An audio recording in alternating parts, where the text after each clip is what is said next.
Je vais commencer. Voilà. Donc, l'enregistrement est lancé et je vous accueille. Merci beaucoup de votre présence aux uns et aux autres. Je continue à accueillir des personnes. Alors, pour les personnes qui ne connaîtraient pas l'ICPC et qui ne me connaîtraient pas, je vais dire juste deux, trois petits éléments introductifs, mais très, très rapides, parce que je vous renverrai sur le site internet de l'ICPC et vous pouvez nous envoyer des mails si vous avez besoin qu'on se rencontre ou quoi que ce soit. On a un mail générique qui s'appelle contact@concerter, c'est le verbe, .org. Euh, Pourquoi j'ai mis je dis .org, c'est .fr en fait. C'est .fr ou .org, Swan? Tout à coup, j'ai un trou. Bon, je sais plus. Oh, je sais pas.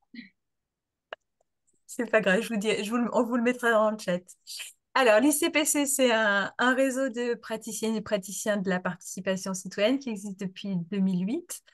On ose dire aujourd'hui que c'est le plus grand réseau de la participation en France. On est à peu près 2500. Donc, ce sont des personnes qui se posent des questions sur leur pratique et qui cherchent des espaces de débat, de discussion pour enrichir nos pratiques qui sont ô combien complexes.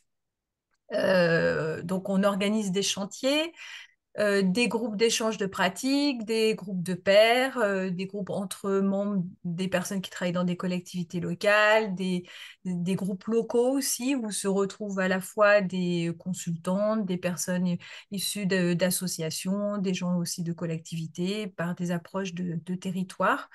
On fait beaucoup aussi le lien avec la recherche et c'est un des objets aujourd'hui et on remercie Camille Bedot d'être avec nous. Alors, aujourd'hui, pourquoi on se retrouve ensemble? L'ICPC a lancé un chantier depuis 6 mois à peu près. Il s'appelle Ambition pour la participation pour 2026 qui souhaitent, à travers des échanges, des webinaires, des rencontres comme aujourd'hui, donc on appelle des conversations entre praticiens et chercheurs, mais on a aussi organisé des grands entretiens avec des élus, on organise aussi des ateliers défis, différentes rencontres. L'idée, c'est de d'écrire une plateforme, aujourd'hui on ne sait pas exactement quel nom ça prendra, un espace sur lequel on fait un point sur les pratiques participatives et surtout on pose les défis effectivement qu'on a pour 2026 à l'attention des élus, des gens qui veulent se présenter et à l'attention aussi de tous les praticiens et praticiennes. L'idée est de d'écrire ça d'ici la rentrée, l'automne 2025 et de le partager et d'en faire des éléments de plaidoyer, notamment pour que cette question de la participation citoyenne et plus largement de la démocratie ne soit pas oubliée pour les élections municipales 2026. On a un peu peur, à vrai dire, que beaucoup de choses balayent cette question démocratique, alors qu'en 2014 et en 2020, elle a été pas mal au centre, au cœur des municipales. On pense que la transition environnementale, et on en parlera là dans notre échange tout à l'heure, est un élément essentiel, mais que si on n'y arrive pas, c'est aussi parce qu'on a oublié cette question démocratique. Du coup, j'ai introduit rapidement nos deux intervenants pour pas être plus longue. Et je vous déroule un peu comment on vous propose le temps. Alors, on aura d'abord une intervention de Christophe Beroy. Donc, Christophe, il écrit Christophe, donc je pense que vous pouvez le voir, qui est un praticien de longue date sur les questions participatives et liant notamment les questions environnementales et participatives. Donc, il travaille beaucoup, beaucoup ça. Il nous dira, en fait, il est membre du conseil d'administration de l'ICPC. Il nous dira comment aujourd'hui les praticiens travaillent, quelles sont nos valeurs, nos tentatives, nos espérances, justement nos défis, jusqu'où on veut, quelles sont les difficultés qu'on a aujourd'hui. Donc, et dans sa pratique, où est-ce que il voit ces questions-là très concrètement? Et puis Camille Bedoc, qui est chercheuse Alors évidemment, je n'ai pas noté tous les éléments, mais Camille vous présenterez, qui est chercheuse CNRS et à Bordeaux, posera du coup finalement les éléments à partir de son travail. Les citoyens sont en demande de politique, mais peut-être d'une politique différente de celle qu'on propose aujourd'hui ou de celle que les institutions et que notre démocratie représentative propose aujourd'hui. Et comment du coup les acteurs de la participation peuvent jouer avec le cadre qui existe aujourd'hui et se pose la question de pousser les murs de ce cadre. Et Camille Bedoc nous en parlera. C'est un peu un nœud dans lequel on est aujourd'hui, hein, qui se pose aux praticiennes et praticiens que nous sommes, c'est qu'effectivement, on doit améliorer notre démocratie dans un cadre qui est donné, mais on pense qu'on a quand même plein de choses à faire. Mais on sait que les citoyennes et citoyens sont aussi en demande de pousser ce cadre-là. Donc voilà, on est dans cette tension qui est intéressante. Euh, alors, du coup, comment comprendre le besoin de démocratie et de relation à la politique des citoyens? Ça, c'est notre cadre général. Comment les praticiens de la participation peuvent-ils proposer des cadres ouverts, délibératifs, renforçant le pouvoir d'agir des citoyens dans un contexte de tension?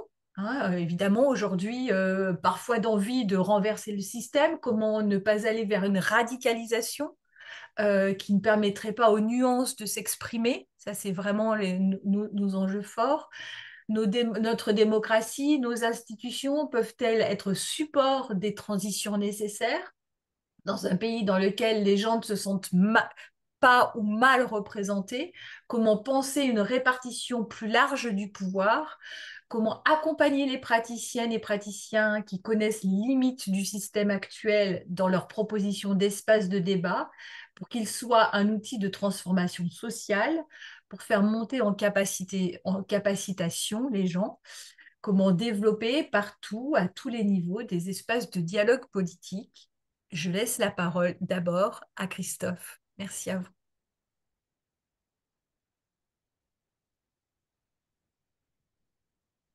Bah, Christophe, tu peux parler, mais on t'entend pas. Il faut ouvrir ton micro d'abord, c'est la première chose. Beaucoup Merci. ça. Essayez de parler avec les. Bonjour, bonjour à toutes et tous. Eh ben merci de cette introduction. Je vais essayer d'aller vite en fait, parce que par rapport aux questions auxquelles tu souhaiterais que je réponde, ouais, je vais parler en mon nom, hein, plutôt au nom de l'ensemble des praticiens. Donc moi, c'est clair, je suis un praticien de la concertation, du débat public. Ça fait 25 ans qu'avec des amis, on a monté une société coopérative qui s'appelle Médiation Environnement, et puis ça fait 25 ans qu'on bricole. Alors j'insiste sur le fait qu'on bricole, parce que en fait, on est un peu atypique, c'est l'ADN de la SCOP, c'est des gens qu'on était tous dans des ONG environnementales, plutôt habitués à se coucher devant les bulles qu'à discuter. Et puis, au bout d'un moment, avec l'âge ou je sais pas quoi, on pourrait tenter ce drop d'essayer de mettre un petit peu de démocratie dans nos actions, au sens d'aller discuter avant de passer à des actions.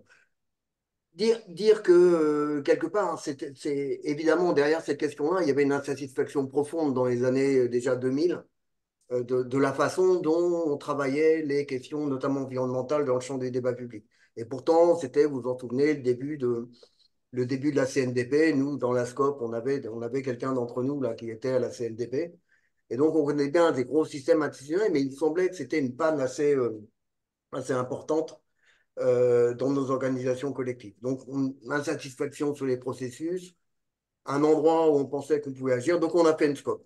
On s'est dit, voilà, on va tenter le drop de poser une organisation sociale et du travail qui nous semblait plus en cohérence avec l'objet sur lequel on travaillait. Et on y reviendra tout à l'heure. Qu'est-ce que ça nous a montré quelque part sur le temps long? Parce que 25 ans, ce qui est intéressant, c'est pas tant ce qu'on a fait, quoique, mais c'est aussi le regard que ça nous permet d'avoir sur un temps assez long. Le premier truc on dit habituellement par rapport à ça, c'est qu'on a commencé dans les années 2000. En fait, c'était un champ qui n'existait pas. C'est-à-dire que les premiers chantiers qu'on a fait, nous, dans les organisations publiques, par exemple, on ne savait pas comment financer, on ne savait pas comment organiser le travail. Bref, on était sur un champ vraiment en devenir, quoi. Et en fait, en 25 ans après, le truc s'est structuré à une vitesse grand V, quoi. C'est-à-dire qu'en fait, en 25 ans, le champ, il s'est structuré, il a sa propre ingénierie, il a ses formations, il a ses reconnaissances métiers, il a des services structurés dans les collectivités. Je dirais, étonnant, c'est, mine de rien, c'est un truc qui est allé assez vite. Et donc, comme c'est allé assez vite, ça a intégré des tas d'acteurs pour qui, pour le coup, étaient dans des démarches, des objectifs qui étaient a priori pas ceux qui étaient les nôtres au départ. On n'était pas là, nous, on est rentré pour essayer d'améliorer un système, et on s'est retrouvé adossé à des boîtes de com, à des boîtes de, quelque part, de communication publique. C'est en gros des gens tout à fait propres sur eux, légitimes et tout ce qu'on veut, mais dont la vocation est de servir l'émetteur. Et nous, on a toujours considéré que notre boulot, c'était plutôt travailler avec le territoire, avec la communauté, bref, travailler un petit peu dans l'esprit qu'on oublie un peu vite du droit à la participation. J'aime bien la rappeler, celle-là, c'est-à-dire la participation des citoyens, c'est pas un truc qui est désincarné, c'est un droit. Voilà, c'est Convention d'Aarhus, on l'oublie vite, quoi. C'est-à-dire qu'on bien, ça ne nous viendrait pas à l'idée de discuter d'autres droits fondamentaux, alors que celui-là, bah ouais, faut voir, peut-être. Et je pense qu'on l'oublie un peu vite, mais c'est-à-dire qu'il y a des opérateurs, quelque part, de la participation, pour qui c'est pas un objectif, quoi. Leur job, c'est autre chose.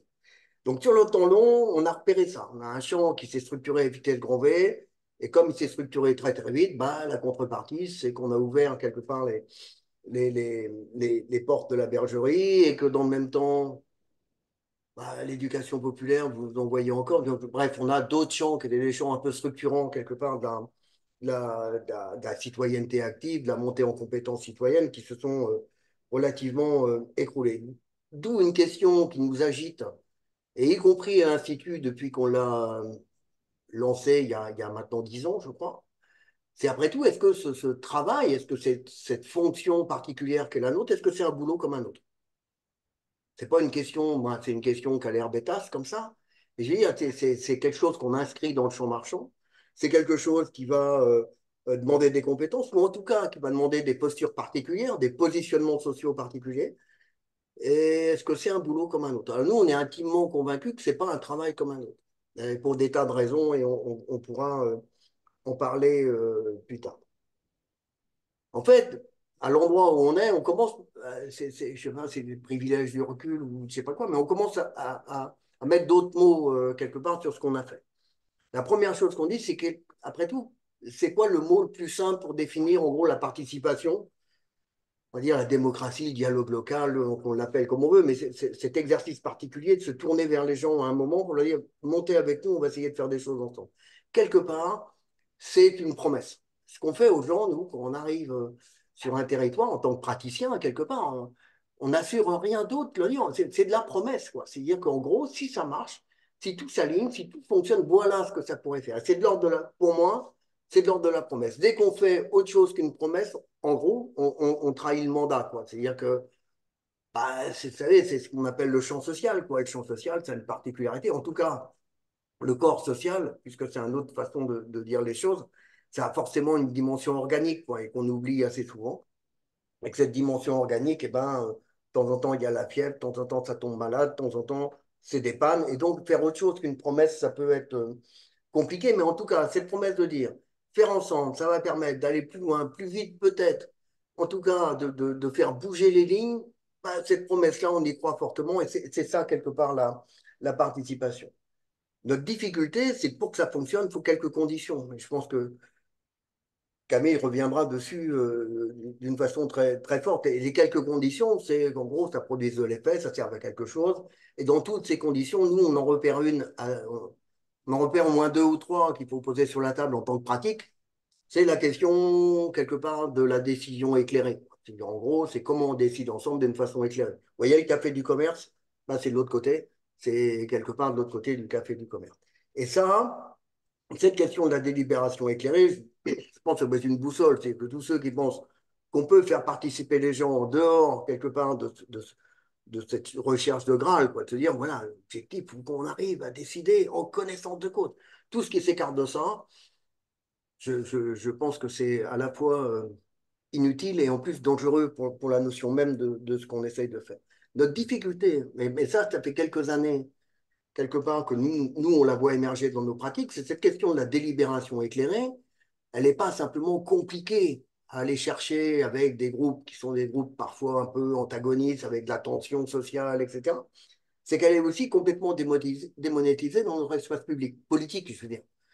Moi, ceux qui sont capables de me donner un échantillon de délibération à l'Assemblée nationale, je suis preneur. C'est-à-dire qu'en gros, on a nos espaces de représentation politique qui sont complètement en dehors de la délibération. Il y a des collègues, des chercheurs qui ont étudié ça sur les quelques dernières années à l'Assemblée. Ils ont cherché, je pense, un peu désespérément des pratiques qui relevaient de la délibération. C'est fini, quoi. C'est-à-dire qu'on n'est plus, on est dans le négo, on est dans. Et donc, nous, en termes de participation, c'est un vrai truc compliqué. C'est-à-dire que vous portez un principe qui est un principe d'intelligence un peu collective, c'est-à-dire à un endroit donné, quelque part par rapport au mouvement collectif qu'on a à faire, il faut bien renforcer la capacité de, comment dire, d'accords démocratiques puissants, quoi. C'est le fait d'être solide sur la décision et la délibération collective qui va nous permettre de faire. Et que quand on développe ce truc-là dans, on va dire, un fond de sauce politique pour qui c'est absolument pas le point d'importance, c'est compliqué. Et d'où les praticiens qui sont là, ça vous est peut-être arrivé ces grands moments de solitude où vous avez fini, hein, vous sortez d'une délibération, vous êtes super content, vous avez renforcé quelque part, vous avez peut-être renforcé des points que tout le monde connaît et que vous tombez par rapport à des élus qui disent, oh, bah, je le savais. C'est-à-dire qu'ils sont incapables, quelque part, à l'endroit où ils sont à travers leur pratique, de comprendre qu'il y a le fond et la forme. Et que ce qui nous met en panne aujourd'hui, c'est davantage la question de la forme. Juste pour finir, parce que je dois commencer à croquer mon temps, une fois qu'on a dit ça, donc évidemment, le constat sur la panne du système actuel, voilà, vous l'avez compris, cette panne-là était un des moteurs de notre structuration il y a 25 ans. C'est toujours là. Et je dirais que c'est encore pire. C'est encore pire pour des tas de raisons qu'on ne va pas développer là, mais je pense que la question de la poussée des réalités alternatives, la question d'une société en archipel, la question, etc., sont des questions qui pourraient expliquer tout ça. Pour autant, je suis plutôt optimiste. Ceux qui me connaissent, mais qu'est-ce qu'il y a? Il a bu, c'est bizarre. D'habitude, il n'est pas comme ça. Non, mais si, je vais le faire. Je suis plutôt optimiste pour quelques raisons. Et en tout cas, une raison principale.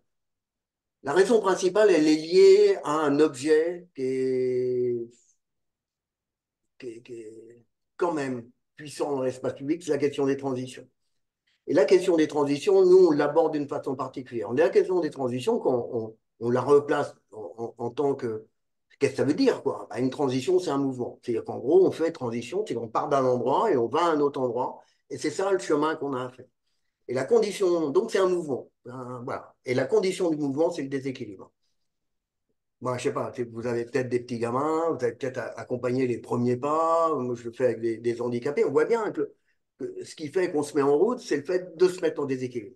Bah, dans ce qu'on a à faire avec la transition, c'est pareil. C'est croire qu'on va pouvoir faire mouvement collectif sans quelque part se mettre en déséquilibre. Quelque part, vous vous rendez bien compte que ça n'a absolument aucun sens.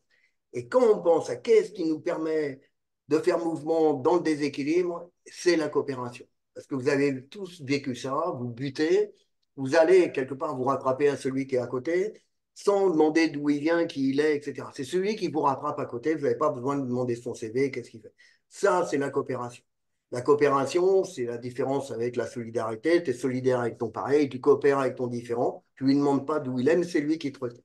Donc ça, pour moi, c'est quelque part quelque chose qui va être puissant sur la question des transitions, c'est qu'à un moment ou un autre, ça va nous imposer un modèle de travail qui, à mon avis, est celui de la coopération. La deuxième chose qui va avec, c'est la question des contingences.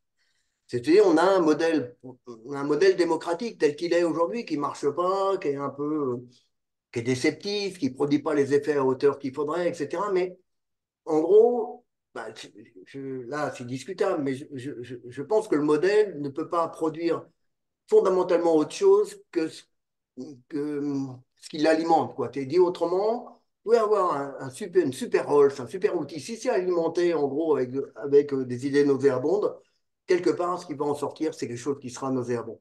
Dire, ça ne produit pas de valeur en lui-même, quoi. Sinon, il y a des conditions pour que ça marche, il y a des tas de choses qui font que ça peut être plus fonctionnel. Mais en gros, la façon dont c'est alimenté, quelque part, participe beaucoup de ce qui en sort. Ce qui veut dire aujourd'hui qu'il va se passer un truc. C'est ce que moi j'appelle la contingence, c'est-à-dire la façon dont la pression environnementale et climatique, et puis la question des copains du Sud qui vont pousser de plus en plus fort, etc., ça va, au bout d'un moment, nous obliger à reconfigurer quelque part les inputs de la démocratie. Et moi, je crois beaucoup à ça. Je dis, au bout d'un moment, on peut faire semblant, il y a les 30% qui sont complètement réfractaires à la question climatique, on ne sait pas trop pourquoi, on dit, tiens, c'est marrant, normalement, c'est pas comme ça que ça marche, bah, eux, ça marche comme ça. C'est un peu comme les platistes, quoi. Au bout d'un moment, on dit, c'est bizarre, il y en a toujours qui tiennent. Mais pour autant, en gros, le ventre mou, c'est-à-dire ceux qui sont, en gros, qui n'ont pas encore la foi, vous savez, c'est la conviction, la foi, et qui sont juste au bord du chemin, ceux-là, je pense qu'on va les récupérer avec la contingence. Il y a un moment où on ne pourra plus faire semblant, euh, comme si, euh, comme si tout allait bien et qu'on pouvait continuer de prendre l'avion pour des week-ends à Prague. Et je termine avec juste un petit point, quelque part, qui m'éclaire, moi, en tout cas, dans mes pratiques.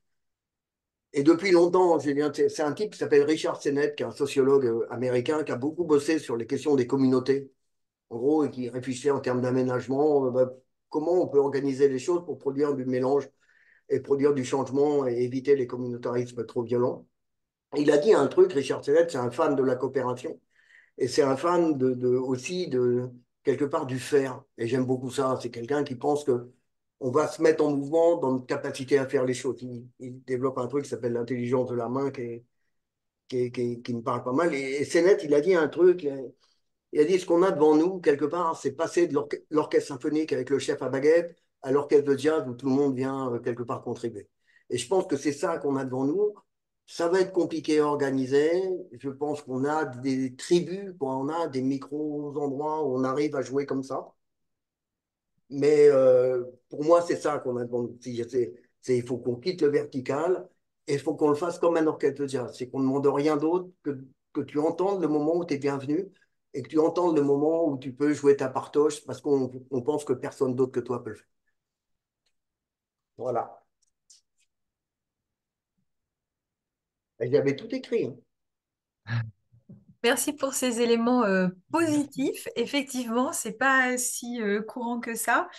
J'ai oublié dans l'introduction de vous proposer d'écrire dans le chat vos remarques, questions, puisque à la fin des deux interventions introductives, finalement, on pourra avoir un temps d'échange. Alors, c'est toujours un peu difficile d'échanger à une vingtaine de personnes, donc on pourra passer par ce que vous avez écrit et j'essaierai de m'en faire relais. Donc, voilà, donc il y a déjà des retours remerciant l'intervention de Christophe.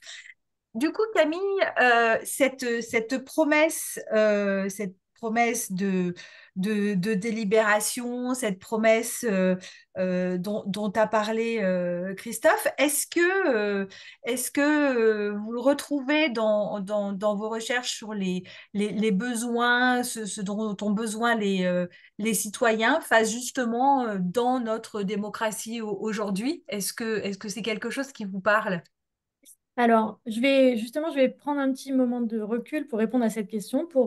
Ma réponse rapide serait oui chez certains qui ont des propriétés particulières et pas chez tout le monde. Mais je vais essayer justement, pour décentrer un peu le regard, de revenir d'abord sur le fait qu'il n'y a pas une relation et une attente institutionnelle unique des citoyens. Alors là, je me centre sur les citoyens français et on pourrait évidemment en dire encore d'autres choses pour des citoyens européens, mais des citoyens français sur la démocratie, mais des attentes diverses qui en fait sont indissociables de leur propriété sociale et politique. Donc ça veut dire aussi que notamment, enfin j'y reviendrai, mais le fait d'avoir certaines pratiques de participation peut aussi activer certaines dispositions favorables à la participation. Et donc, il y a aussi des attentes qui sont quand même assez largement partagées dans le cas français, et notamment le fait qu'il y a un sentiment de mauvaise représentation et de ne pas être suffisamment acteur de sa démocratie. Donc là, moi, je m'appuie à la fois sur des grandes enquêtes, sur des entretiens qualitatifs que j'ai conduits et que d'autres gens ont conduits dans divers projets de recherche. Et je vais essayer comment dire, de présenter deux séries de résultats. D'abord, de montrer qu'il y a un lien de manière générale, entre le soutien à la rénovation des institutions démocratiques, c'est-à-dire le changement par rapport aux institutions actuelles, et le fait d'être un perdant de la démocratie représentative, donc d'avoir le sentiment, enfin, d'avoir pour différentes raisons le sentiment de ne pas être écouté dans le système actuel. Et ensuite, je vais essayer de plutôt présenter la diversité des attentes des citoyens sur leur système politique, plus de manière qualitative, un peu idéal typique, pour essayer de montrer les grands pôles d'opposition et de quelle manière on pourrait un peu justement comprendre ces différentes attentes et peut-être agir dessus.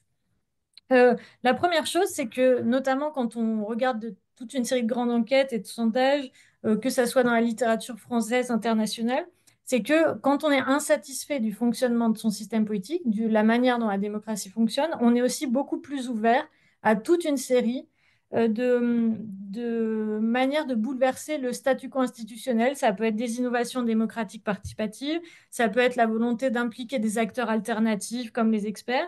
Et ça peut être aussi des choses qui sont finalement peut-être moins radicales, entre guillemets, mais de la rénovation de la démocratie représentative, la représentation proportionnelle, enfin toutes sortes de choses qui justement modifient les institutions pour les rendre un peu plus inclusives, plus ouvertes à d'autres acteurs et aux citoyens. Donc, ça s'applique à toute une série en fait de comment dire d'innovations démocratiques. On l'a pu retrouver un résultat comme ça aussi bien sur les déterminants du soutien à la proportionnelle, le fait de soutenir les référendums d'initiative citoyenne, le fait de soutenir le tirage au sort et les assemblées délibératives. Il y a vraiment un lien entre le sentiment d'être mal représenté sur toute une série de dimensions et le fait de soutenir ce type d'institution. Par exemple, le fait de tout le temps voter pour un parti qui est dans l'opposition, qui est jamais au pouvoir. Le fait d'être mal représenté d'un point de vue descriptif, notamment pour les gens qui appartiennent à certaines catégories sociales qui sont quasiment absentes du Parlement, les pauvres, les peu diplômés, les ouvriers, les employés, etc. Et ensuite, un dernier point, le fait d'avoir des préférences qui sont éloignées de celles des personnes qui sont actuellement au gouvernement, donc d'avoir des idées politiques qui sont assez éloignées de celles des décideurs.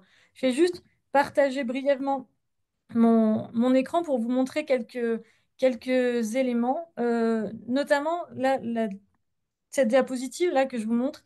J'ai fait exprès de mettre aussi le, les attentes des élus locaux pour que vous puissiez aussi prendre un peu prendre conscience de l'éventuel décalage qui existe entre les décideurs et les citoyens. Vous voyez que quand on interroge les Français sur le principal système, enfin pardon, les principaux problèmes qu'ils identifient dans leur système actuel, on voit d'abord qu'il y a une grosse insatisfaction vis-à-vis de la classe politique, qui est considérée comme n'étant pas à la hauteur, étant aussi trop soumis aux intérêts particuliers.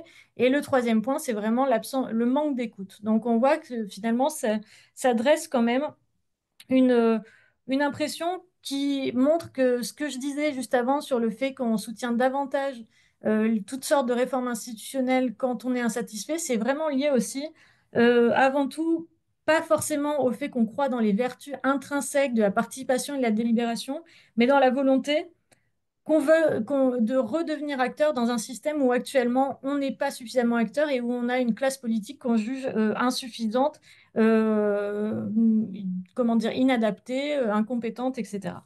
Et donc, ce que ça veut dire pour moi, c'est que les innovations démocratiques de toutes sortes, elles ne pourront pas, je pense, être un instrument de renouveau démocratique pour les citoyens, notamment les plus désenchantés, s'ils n'ont pas en même temps le sentiment d'avoir vraiment regagné une influence sur le processus politique.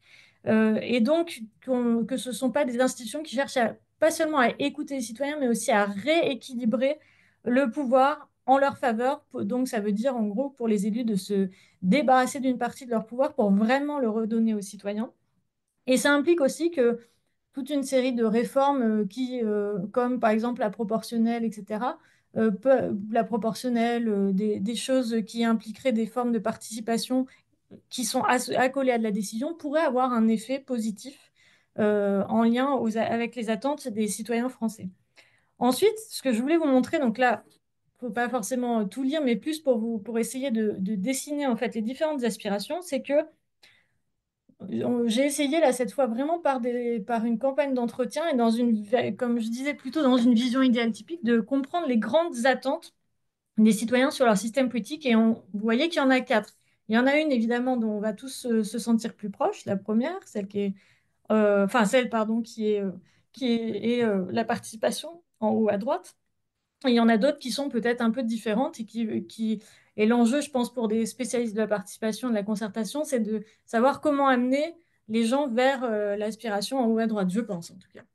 Donc, le premier point, c'est que pour tout le monde, la représentation politique est indépassable, même pour les gens qui sont critiques de leur fonctionnement actuel. Donc, ça veut dire qu'il n'y a pas forcément une prétention à l'autogouvernement chez les Français. Par contre, il y a des visions très, très différentes de ce que c'est qu'une bonne représentation. On ne veut pas dépasser la représentation politique, on ne veut pas se débarrasser des élus, mais on veut des élus qui peuvent en fait s'incarner de manière totalement différente de celle qui existe actuellement. La première aspiration, donc en haut à gauche, délégation, je ne vais pas revenir en détail, vous pouvez lire et vous pourrez avoir le support après, mais l'idée, c'est un peu le statu quo, c'est-à-dire on confie à un élu qu'on juge plus compétent que soi la décision. La décision doit être prise de manière rapide, efficace, dans une logique qui est quand même assez technocratique, avec l'idée qu'il y a une bonne décision qui doit être prise. Et c'est une vision qui est notamment prégnante chez les personnes qui sont intéressées par la politique, qui soutiennent des partis de gouvernement, qui ont plutôt comment dire, des caractéristiques sociales favorisées et qui limitent leur participation et leur conception de la participation au vote. Ensuite, la deuxième qui va nous être plus familière, c'est l'aspiration à la participation. Donc cette aspiration-là, elle est notamment pensée, pas forcément dans les termes de délibération, mais vraiment dans l'idée, de tout ce qu'a dit, je crois, Christophe, l'idée que tous les citoyens doivent devenir acteurs, des véritables acteurs politiques, participer dans toutes les sphères de leur vie quotidienne, que l'élection, c'est juste un moment parmi d'autres de la participation et que, de manière générale, les citoyens doivent s'intégrer à la décision politique dans toutes les sphères de leur vie, au travail, dans les assemblées citoyennes, dans les associations, faire des choses, agir, et notamment au niveau local. Et en fait, les citoyens qui soutiennent notamment cette vision-là ont des propriétés très particulières et notamment une participation politique très intense. Et moi, ce que je défends comme idée, c'est que c'est le fait qu'ils aient ces pratiques qui nourrit leur idéal plutôt que l'inverse. C'est-à-dire que les gens qui ont nourri des pratiques participatives, ça change leur vision après de ce que devrait être la politique en faveur d'une vision plus participative, ce qui est, je pense, justement une piste aussi d'amélioration. Et ensuite, les deux autres, je vais rapidement, mais il y a une aspiration au contrôle, là, qui est particulièrement caractéristique de citoyens plutôt issus des classes populaires, qui ont une position économique, sociale assez subordonnée, qui n'ont pas un grand intérêt pour la politique et qui sont assez défiants. Là, la volonté, c'est avant tout de pouvoir en fait contrôler les élus et notamment pouvoir les renvoyer quand ils agissent mal et aussi de les priver en fait de ce qui est perçu comme tous leurs privilèges indus, donc leurs salaires, les privilèges associés à leurs fonctions, le fait de pouvoir se représenter de manière enfin, indéfiniment, avec l'idée que le bon élu, c'est un porte-parole du peuple, avec l'idée aussi qu'il y aurait une volonté un peu monolithique du peuple. Et ça, c'est quelque chose qu'on retrouve assez fortement. Et enfin, la dernière, elle est plus marginale. S'identifier, là, c'est notamment quelque chose qu'on retrouve chez des jeunes diplômés qui ont une vision assez défiante du politique et qui, eux, veulent que la politique, elle incarne beaucoup plus la diversité des expériences des citoyens pour pouvoir s'identifier à des élus qui leur ressemblent vraiment. Et là, c'est peut-être celle qui, justement, est le plus dans une vision délibérative en réalité, parce qu'il y a vraiment l'idée que la diversité des expériences va nourrir une forme d'intelligence collective. Alors, maintenant, si on regarde de quelle manière ces attentes, elles se traduisent en termes d'attentes institutionnelles. On a testé avec des collègues toute une série de réformes pour voir lesquelles étaient les plus plébiscitées. À nouveau, vous voyez le décalage avec les élus locaux, qui parfois est quand même assez important, voire très important. Et donc, on voit qu'il y a des réformes qui sont particulièrement plébiscitées. Bah, d'abord, la première, c'est vraiment la question du casier judiciaire vierge, qui est quand même quelque chose qui est extrêmement soutenu. Et aussi la question encore une fois, des privilèges des élus, donc l'idée qu'ils doivent être payés au salaire moyen, qu'ils ne doivent pas pouvoir exercer leurs fonctions de manière indéfinie. Ensuite, il y a des choses plus liées à la participation, référendum d'initiative citoyenne, révocation, mais donc plutôt à la démocratie directe. Et ensuite, seulement des choses liées au tirage au sort ou à la représentation descriptive.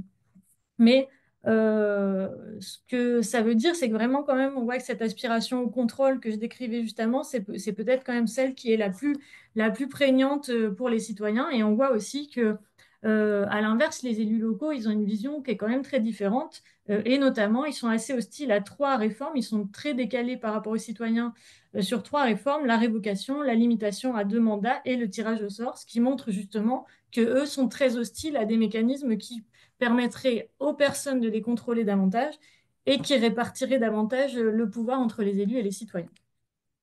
Euh, J'arrête le partage. Donc, qu'est-ce qu'on peut conclure de tout ça? Je conclue rapidement. C'est que on voit qu'il y a un décalage qui est quand même important entre les aspirations démocratiques de la majorité des citoyens, notamment ceux qui sont défavorisés socialement et politiquement et qui sont défiants, et celles des élus. On voit aussi qu'il y a des innovations démocratiques qui pourraient avoir un effet sur ces perceptions-là, notamment des institutions qui sont liées à la capacité de contrôler davantage les élus et de manière générale à redonner un pouvoir d'influence aux citoyens sur le processus politique, ce qui revient à, à disqualifier aussi les processus de participation consultative, domestiquée, où les élus gardent en fait la mainmise sur le processus. Le problème, alors je ne sais pas si c'est une question qui doit amener à l'optimisme ou au contraire à être offensif, c'est que on voit bien que les innovations démocratiques qui pourraient avoir le plus d'effet sont aussi celles qui sont les plus rejetées par les élus et par les élus locaux en l'occurrence. Et je pense pour les élus nationaux, le décalage serait encore plus fort.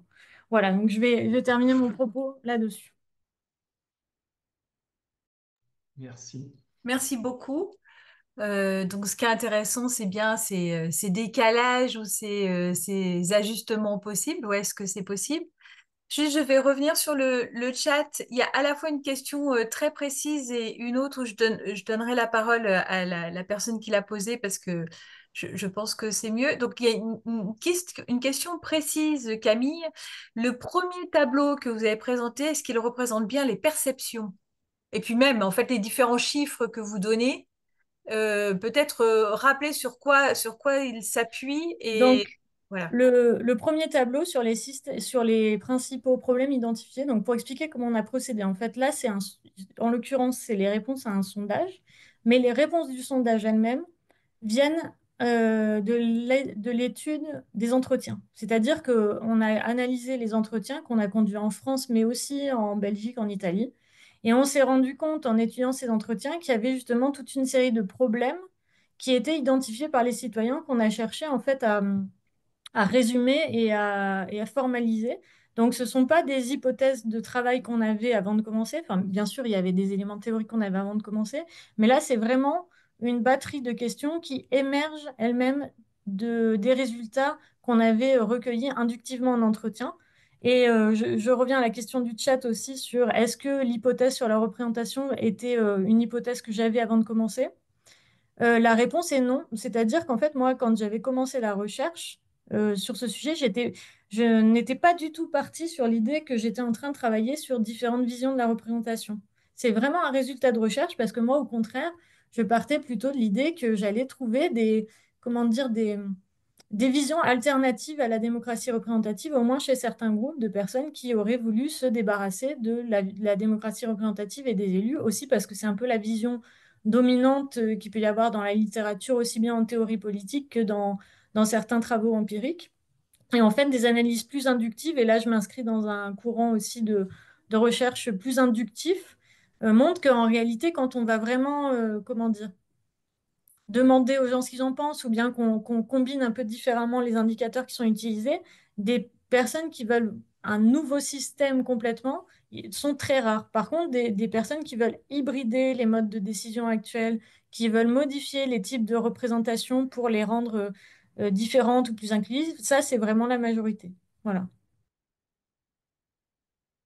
Thierry Merle, est-ce que la réponse vous convient ou vous voulez redonner quelques éléments? Ça me paraît assez clair. La notion d'hybridation paraît essentielle parce que moi, je venais du fait que pour imaginer autre chose, ça demande déjà beaucoup de réflexion et de culture. Pour dire qu'il y a d'autres modèles possibles que la représentation. On a tellement baigné dedans depuis des décennies que moi-même, il y a quelques années, avant que je m'intéresse au sujet, on m'aurait posé la question, je n'aurais pas forcément imaginé qu'on pouvait réfléchir à des alternatives au modèle représentatif. Voilà, donc il y a quelque chose sans doute de culturel qui vient Mais la réponse en disant, bah, on peut essayer déjà d'imaginer de faire de l'hybridation, ça me paraît une bonne piste.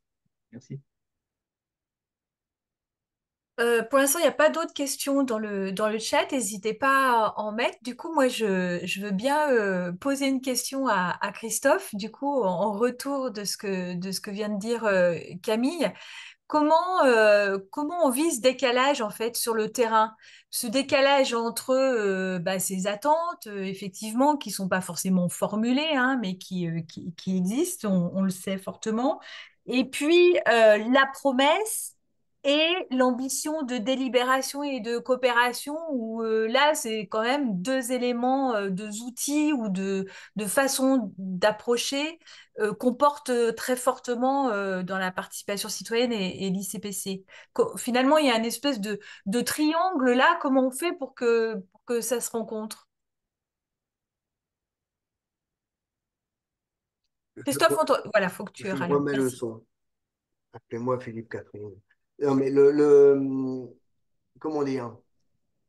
Moi, je pense que la promesse doit aller avec l'humilité, quoi. C'est pour ça que nous, on parle toujours de promesse. C'est-à-dire l'engagement, c'est un peu un engagement à aller aussi loin qu'on peut en fonction de ce qu'on est capable collectivement de porter. Moi, au bout de 25 ans, il y a des trucs que je ne sais toujours pas faire.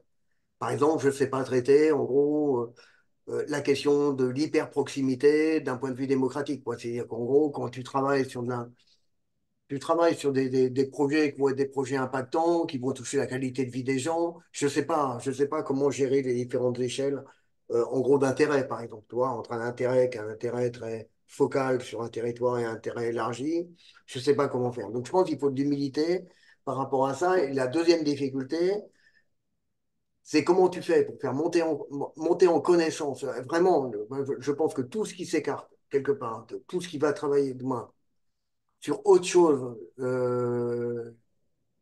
que quelque part la vie éclairée est quelque chose qui est, qui est fragile, quoi. C'est-à-dire qu'à l'endroit où on est, moi j'entends que la principale faiblesse du système dans lequel on est aujourd'hui, c'est que ça permet de prendre de la décision en dehors de la connaissance, quoi. Et ça, moi, ça m'horrifie, notamment sur la question climatique. On voit bien ce qui est en train lentement d'émerger sur la question du climat. Moi, j'en discute avec les moines guerriers du climat, avec les copains du GIEC et tout. C'est impressionnant, quelque part, ce déphasage total qui est lié à une irruption, quelque part, de la méconnaissance stratégique, hein, dans l'espace de décision. Et moi, ça me fout la trouille. Le seul problème que j'ai avec ça, c'est que je ne sais pas comment construire ça en dehors de la représentation. C'est-à-dire qu'à l'échelle de la tribu, tout va bien. Quand tu es 20, 30, quand tu es sur un quartier, tu peux le manier. À l'échelle d'une métropole, c'est très compliqué. Une région, un département, tu es obligé de faire des artifices quelque part de convention, des artifices de mini-public, des trucs comme ça. Et là, tu rentres dans un truc qui est absolument compliqué à gérer. C'est-à-dire que comment, quand tu construis un entre-soi plutôt confortable d'une convention ou d'un mini-public, comment tu te débrouilles pour que ce qui en sorte ne ride pas sur le champ social qui, lui, n'a pas fait partie de cet entre-soi gentil. On a tous eu l'impression de sauver le monde parce qu'on le comprenait. Et donc, moi, je pense que derrière, il y a un problème d'outillage, il y a un problème de volonté, quelque part. Et puis, j'entends Camille sur la question que tout le monde veut y aller, quoi. Et ça, j'en suis intimement persuadé. Nous, on bosse avec les princes et les mendiants, donc on voit bien ça. On est sur des quartiers plutôt compliqués aussi du point de vue de la capacité à monter dans le champ public. Mais on a tous, en tant que praticiens, une vraie interrogation sur la question, quelque part, de la mobilisation. Comment tu vas chercher les gens? Comment tu arrives, mine de rien, à les convaincre que ce qui est en train de se jouer là, c'est un truc qui est important pour eux et que la promesse, elle est faite. Et la promesse, elle est que si tu viens, on peut tenter le coup ensemble de. Et ça, moi, on est tous en train de buter sur ces questions de mobilisation et de mobilisation pérenne pour des tas de bonnes raisons, quoi. Quand tu as autre chose à faire, quand tu as préoccupation, c'est de bouffer, quand tu as préoccupation. Nous, on fait de l'habitat participatif avec des PLAI++. C'est des types et des hommes et des femmes qui sont juste entre la rue et l'habitat, et qu'en gros, leur vie, elle bascule à un cardan de bagnole, quoi. Ils pètent le cardan de la bagnole, ils peuvent plus bosser, ça y est, c'est fini. Et ils nous le disent franchement, si tu ne nous économises pas quelque part notre temps pour qu'on puisse continuer de faire en sorte de vivre à côté, on va lâcher, quoi. Et donc, je pense qu'il y a des, il y a des, il y a des, il y a des conditions qu'on a un mal de chien à réunir dans nos dispositifs, on manque d'outils. Et nous, ça fait 25 ans, il y a toujours des trucs qu'on est en panne, l'hyperproximité, aller chercher, et pourtant on a eu des maîtres là-dedans, aller chercher des hyper précaires, et on va bosser avec les Roms, avec les SDF, tout ça, ça fonctionne, mais pas à hauteur, si tu veux, de ce que ça devrait. Tu peux faire des trucs, jamais tu arriveras à les inclure dans une mécanique générale, on n'y arrive pas. Bah, peut-être qu'il y en a qui y arrivent, mais moi j'ai 25 ans de pratique, j'y arrive.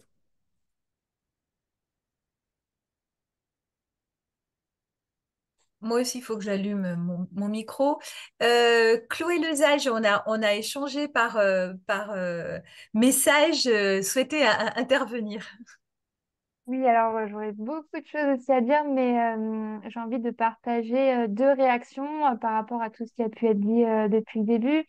La première, c'est quand j'ai travaillé en tant que chargée du contrat de transition écologique pour deux communautés de communes, où là, j'étais vraiment au niveau de la communauté de communes, au cœur, enfin voilà, j'étais avec les élus tous les jours. Et je me suis aperçue qu'en fait, où se prend la prise de décision, elle se fait de manière très tribale, c'est-à-dire que c'est généralement le président qui, dans l'informel, va aller chercher des soutiens. Il va obtenir un accord de principe, quand il va demander voilà, une direction sur le vote. Et ensuite, lorsqu'il y a l'instance, qui est normalement l'instance de débat, en fait, ça devient juste une instance où ces personnes, par loyauté, vont voter pour ce qu'a demandé le président. Et donc, à aucun moment, il y aura du débat, de la réflexion, une vision, un questionnement. En fait, c'est vraiment un fonctionnement très tribal où on va suivre le chef et si jamais on ose questionner, ça veut dire qu'on remet en question son autorité et donc on est plus loyal. Et voilà comment se fait la prise de décision finalement. Et quand j'ai changé de territoire, de région, carrément, je me suis aperçue que cette manière-là de prendre la décision, eh ben, elle était répandue, très très répandue dans beaucoup de collectivités. Et voilà, c'est pour ça que là, on parle de délibération, de participation, mais c'est comme si, en fait, déjà, eux, en interne, ils ont déjà pas ça. Hmm. Voilà, ça, c'est un premier témoignage. Et puis, la deuxième chose sur les perspectives, je rejoins tout à fait le fait que la planète va nous obliger à modifier nos modes de vie complètement. Enfin, je n'imagine pas un livreur d'Amazon sur son vélo traverser des rues avec des personnes qui sont dans la rue parce qu'ils ont faim, avec des maladies, enfin tout ce à quoi arrive le GIEC, c'est bien la famine, les réfugiés climatiques, les problèmes de santé, et j'ai oublié le dernier. Mais j'imagine pas en fait un livreur d'Amazon traverser les rues s'il y a ça qui est présent dans les rues. Donc de toute façon, on ne pourra plus poursuivre. Maintenant, je crois que le vrai sujet, c'est cette question du temps. Est-ce qu'il faudra attendre que les gens soient dans la rue et meurent de famine ou d'autres maladies affreuses pour arrêter certains modèles économiques? Ou est-ce qu'on arrivera à anticiper et à s'adapter? Et en fait, c'est ce basculement selon le temps qu'il va prendre qui va créer de plus ou moins de violence. C'est-à-dire que le pire scénario, c'est on n'arrive pas à anticiper, on continue, pris dans nos différentes difficultés.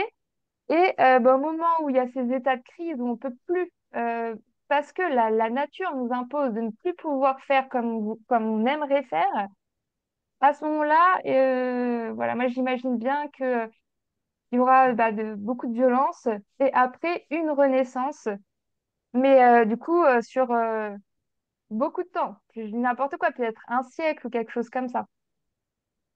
Ouais, j'ai terminé. Merci. Alors, on voit qu'on peut être sur des scénarios moins positifs que ceux proposés par Christophe au début. On s'achemine doucement vers la fin parce qu'on veut vraiment terminer à 14 heures. C'est un des principes de nos rencontres. Du coup, je propose à Camille peut-être de réagir et puis de conclure en 2, 3 minutes avant de redonner la parole à Christophe et puis de finir. Euh, alors, enfin, j'ai pas de, comment dire, j'ai pas de solution toute faite à toutes les choses dont on vient de parler. Mais quand même, sur ce que disait Christophe, sur la difficulté justement à mobiliser les gens, moi, je voulais dire peut-être quelque chose qui va paraître complètement décalé, mais je pense que, et là, c'est plutôt basé sur ce qui différencie, par exemple, la France d'autres pays quand on parle de toutes ces questions bah, de coordination, de compromis, de capacité à construire des solutions collectives, de participation, etc. C'est qu'on est dans un pays qui a quand même des institutions qui sont extrêmement personnalisées. On voit l'obsession présidentielle en ce moment, mais quelque part, on retrouve ça à des échelles plus petites, au niveau des élections municipales, tout le temps aussi, voilà, qui va y aller, un tel, où des querelles de personnes vont beaucoup plus se substituer à des choses collectives. Et moi, je pense quand même qu'un des gros problèmes qu'il y a aussi dans la démocratie française et dans la capacité à construire ces solutions-là dont on parle, c'est le manque d'ancrage très important de beaucoup d'institutions qui servent en fait à canaliser un certain nombre d'intérêts, à débattre, à former les gens, à les éduquer aussi politiquement. Alors bien sûr, il y a des associations, etc. Mais là, moi, je pense vraiment ben, aux partis, aux syndicats, à toutes les organisations politiques, quelles qu'elles soient, les collectifs citoyens, tout ce qu'on veut, où nous, on est dans une situation où même les forces les plus importantes du pays sont extrêmement peu ancrées dans le territoire. Je prends un exemple, par exemple, récemment, il y a eu le congrès du Parti vert qui compte 16 000 membres qui étaient appelés à voter, dont 8 000 se sont prononcés. Et ben, par exemple, en Allemagne, ils sont 160 000. Autre exemple pour les partis sociaux-démocrates qui est encore pire je sais pas, là, il y aurait environ 20 000 socialistes qui vont voter bientôt. Ben, en Allemagne, ils sont 350 000 au SPD. Et je pense que mine de rien, même si je dis pas que les partis, les syndicats, tout ce qu'on veut sont l'unique solution, mais le manque de structure aussi pour former les gens, pour qu'ils s'engagent, pour qu'ils réfléchissent, pour qu'ils débattent à l'intérieur d'un certain nombre de structures, ça explique aussi pourquoi on est aussi désemparé. Et j'ai pas vraiment de solution sur la manière dont on pourrait faire ça.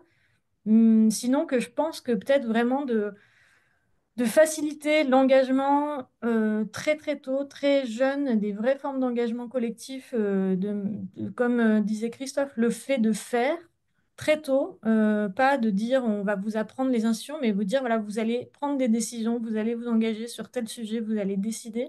Je pense qu'il faudrait que ça soit fait très très tôt et peut-être c'est aussi une piste à explorer, comment créer les conditions pour qu'il y ait un engagement collectif beaucoup plus massif dans la communauté en France, parce que je pense que mine de rien, c'est aussi une des raisons pour lesquelles c'est très difficile de faire avancer une culture politique qui soit plus inclusive et plus collective.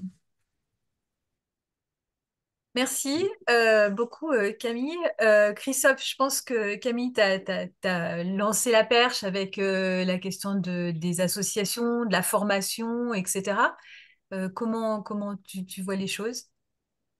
Ouais, moi alors je dis pas que je suis au bout du rouleau, hein, mais on a passé notre temps à faire de l'innovation. On a passé notre temps quelque part à essayer de produire le pas de côté. En fait, à la création de la SCOP, on s'était dit, on va pas trouver la solution. On va simplement essayer de tester des trucs qui pourront être mobilisables au moment où on en aura besoin. On essaye des choses. Et je pense que où je suis absolument d'accord avec Camille sur le modèle démocratique qu'on a là aujourd'hui, c'est qu'on a un truc qui étouffe.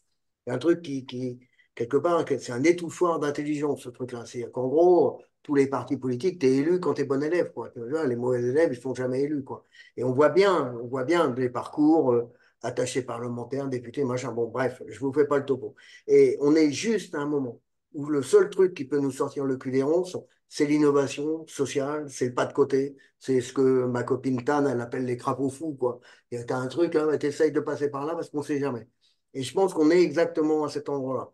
Et je reviens là-dessus sur le seul truc qui nous motive, nous, dans la SCOP, en termes de pratique, c'est la transformation sociale. C'est qu'on devrait tous regarder nos pratiques de ce point de vue-là.